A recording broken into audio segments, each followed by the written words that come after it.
Hi guys, welcome to a Monday Motivation Fit Minute, which I am saying Monday Motivation because I just was motivated by Coach Lilo, who I'm going to give a shout out to at beastmodemotivation.com. I am a huge follower of Coach Lilo. He is the man, and he is the reason for the Fit Minute today. I am not exactly sure what kind of movement I'm going to do today. I did happen to do some really intense leg exercises that may or may not give me the DOMs. I don't know how bad it's going to be. One of the worst parts about working really hard is you don't feel it for like 48 hours. DOMs, delayed onset muscle soreness. Oh boy.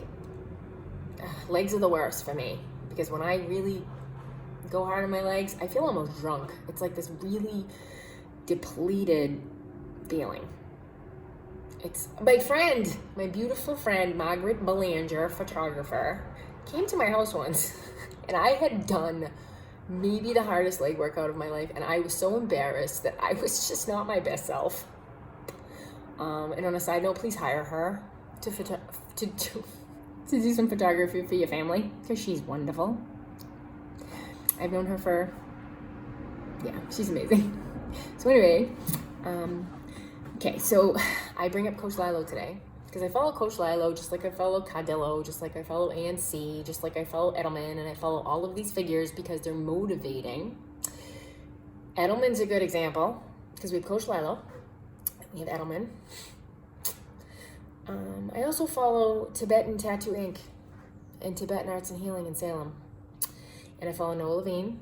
And then I just saw a woman that put out an exercise video as a trainer, and I did not write down her name. And I'm a huge practitioner of yoga, which gets me to my point that one of the biggest components in health and fitness is spirituality. I love Coach Lilo because Coach Lilo has a strong faith and talks about movement and exercise from a place of having a strong faith. I was raised in a similar type of faith. I am a Catholic person from the Northeast. I have all of the things that come along with being Catholic. That's what that is. But I'll give you a little background as to why I am where I am in my journey and how I talk about things the way that I talk about them. I saw her movie a long time ago, which, if you follow health, fitness, and otherwise, you're going to be like, yeah, that makes sense. So I saw the movie, What's Love Got to Do with It, many, many years ago, starring a person who is an incredible role model for fitness, Miss Angela Bassett. Like, let's give credit where credit's due. Now, first of all, she, I think, was nominated for an Academy Award, probably, maybe, pretty sure. She acted alongside the incredible Lawrence Fishburne. In that film, it chronicled the incredible Tina Turner and her journey out of domestic violence and into a new life with the use of Buddhism. And I was very affected by that. I knew a woman growing up who was very devout and traveled to Israel pretty often, kind of like Mr. Julian Edelman does. Because Julian Edelman's a huge role model. I mean, I post a lot of stuff about Julian Edelman, but the religious part is pretty much super moving. It's moving. Because at the end of the day, you're looking at a person with faith. That's what that is. I knew a woman. I saw her on a regular basis. She was like a mother figure to me. And she went to Israel on a regular basis. And she told me about yoga. And I was like, I can learn about this yoga. Yoga in this culture is fitness for most people. Not for me, but for most people in this culture, yoga is fitness. Not for me, but that's okay. So 2008, when I knew my life was changing, I didn't realize how rapidly it would change, which happened a year later in 2009. But 2008, I came across a book called The Dharma Punks, written by a man named Noah Levine. And I was familiar with Stephen Levine, and I had come out of that whole, The Secret. I worked for Nordstrom's, and my boss had The Secret on her desk.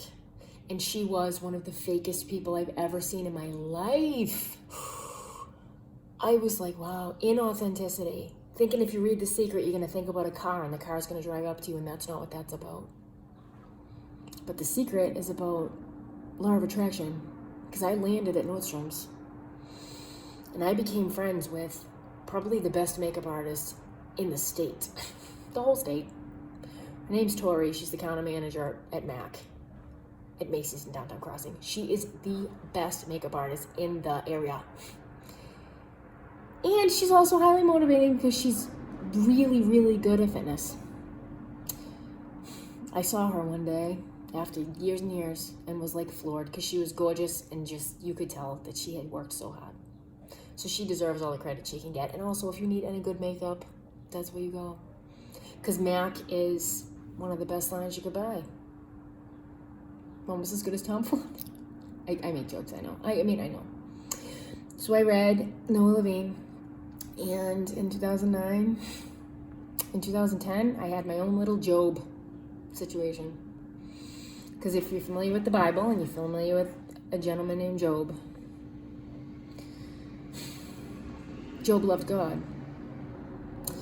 And God was like, let's see how much you love me. And God doled out every possible burden and challenge you could imagine to Job. And Job was like, okay, I'll just do what I need to do. And then in the end, Job was okay. But Job understood, like, faith is more than just, like,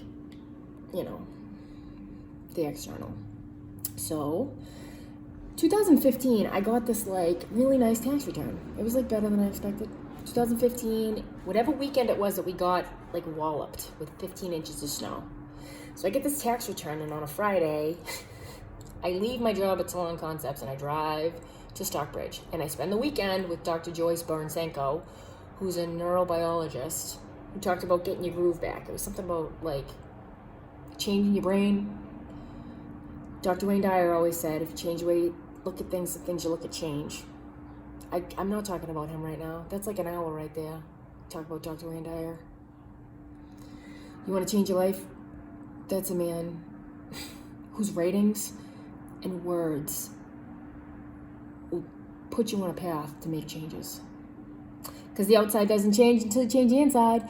And if you try to make changes just based on the outside, it doesn't work.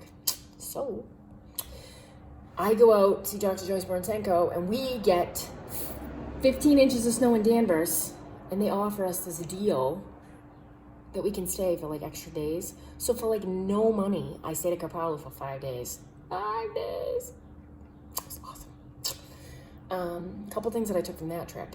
Number one, I had a consultation to figure out my composition in Ayurveda, which is a really important thing to me, but nobody out here, except with the exception of one person who's not even here anymore, nobody that I know can talk to me about Ayurveda. If you are into Ayurveda, you like it, send me a message all day. I am what's known as a Pitta, which, if I say this, you'll understand it. If you don't know what I'm talking about, just disregard it. I am an Aries, born in the year of the dragon, and I'm a Pitta. But I gave birth to a Cancer, born in the year of the pig, who's probably like a Vata. My son's a Vata, I think. I'm a Pitta, he's a Vata. So later that year, 2015, I saw that Mr. Noah Levine was coming out to do a weekend of silent meditation retreat because he has an addiction recovery center, and he was targeting a population that needed guidance spiritually to help with addiction. Because Noah Levine has a model to help people with addiction that has to do with sitting in silence for like 45 minutes. I went to that retreat. The first thing that happened at that retreat was he could not make it the first night. There was like an issue with his flight, and they sent me upstairs to this yoga nidra class, and I was like, whatever. That changed my life right there, because the person that taught that yoga nidra class was Jennifer Rice, R-E-I-S. She's like the foremost expert of yoga nidra. So I learned in that one night how beneficial yoga nidra is, and I've used that religiously throughout the course of the last 5 years, because when I have trouble resting, I will find some sort of a guided yoga nidra online that helps me to center myself. So a year later, my life drastically changed. It started changing right before I went to see Noah Levine in Stockbridge, because I fell into a weekly, I think I was going every week, a woman that I know, a lovely, amazing woman named Alex Bunham.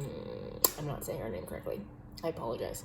Her name's Alex. She's an amazing woman. She's a bright light. She was a fitness competitor. Like, she's the flip side of what some of us do. Like, she was in that life first, and then she changed her path and took it in another direction.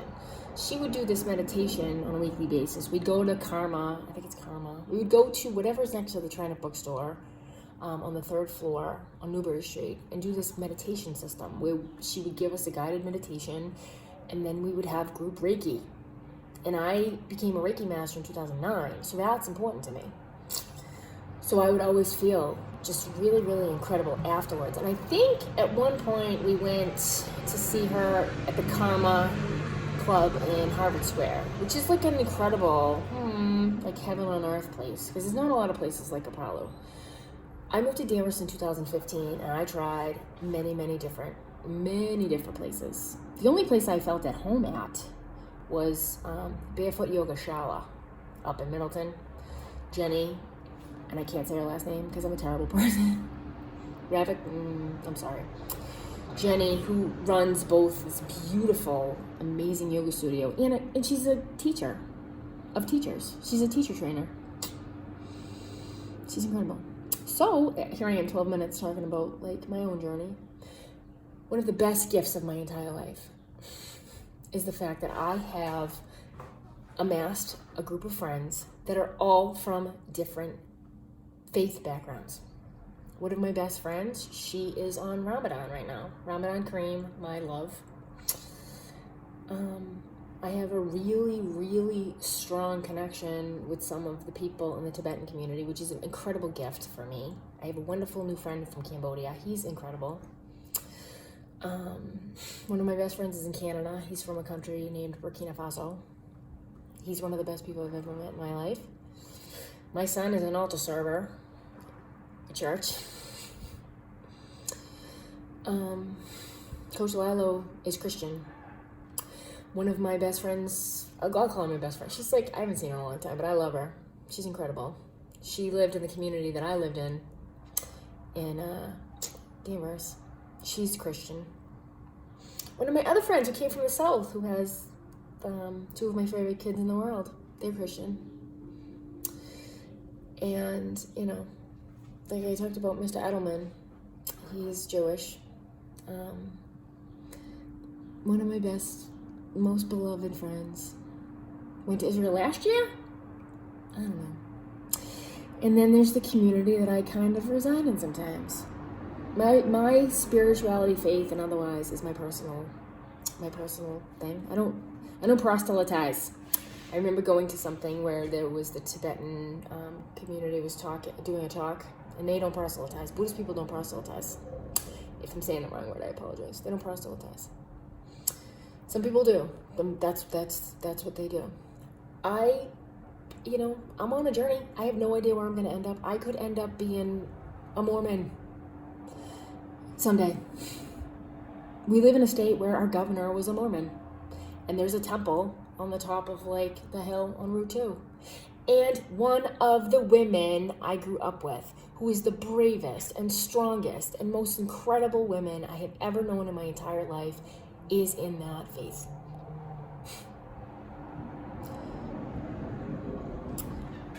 I can put some pom-poms on and jump up and down and tell you all day long how to do what you need to do. But that's it. That's all I can do. Nobody is going to go through the motions of movement, is going to move your legs, is going to push you. Nobody is going to get you from point A to point B except yourself. And I'm going to reference a Christian poem When you're alone and when you feel the most despair, when you feel like no one is there for you, there are 2 sets of footprints on the beach.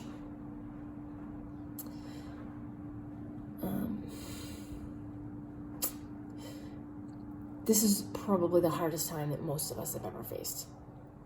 That's all. That's all that is. We're facing something that we've never seen before. I come from a place of challenges that I have to overcome and things that I have to take care of and truths that I have to face. I have a way of doing things. It's imperfect, but I do the best I can. And I know in a week, in a month, and a year from now, I will do things differently because I will have learned. But my faith gets me through.